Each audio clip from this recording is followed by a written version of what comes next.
Hi, this is John Bowden with North Sails. We're going to go over today some sets and douses for the Melges 24 and some light to moderate breeze.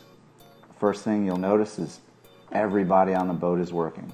Every boat's got a little bit different crew, and so you need to find your roles on the boat. Who's going to hoist, who's pulling the tack line out, who's pulling the pole out. A critical thing is for the drivers. Always knowing your angle, focusing on where you're driving the boat, and let the crew handle getting the sails up for you. Most Melges 24s preset their tack lines and pull the poles out with their tack lines already cleated. Jib trim's also critical in every set. You want to make sure that the jib is not over trimmed or under trimmed. If the jib gets out too far, the kite can get tangled up in it, and if it's in too tight, it doesn't let the kite fill as fast. I'm going to move on to douses here. Critical thing for douses is how the helmsman steers the boat. In light air, it's a lot easier, but the helmsman always needs to help the crew unload the stress of the boat as the control lines are eased, but then always focusing on his turn around the mark. 4-person teams, we've got a lot going on.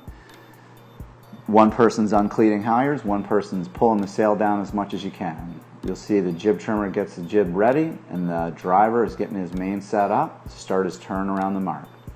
On the 5-person teams, we'll shift everything back, and a lot of times the tacticians will move to the back of the boat and help the driver trim the main around the mark, and the spinnaker trimmers will help trim the jib perfectly around the mark.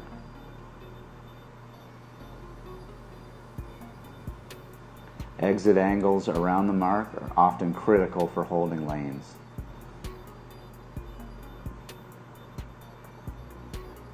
It's a good shot of the tactician trimming the main end for the driver so you can focus on his turn. The weather douse is probably one of the easiest takedowns to manage because it helps keep the kite completely out of the water, and the driver can continue turning around the mark even though the kite may not be all the way down. A lure drop is probably one of the more challenging takedowns. In a lot of these shots, you can see that it's just super critical for the driver to be focusing on his rate of turn around that mark for holding his lane.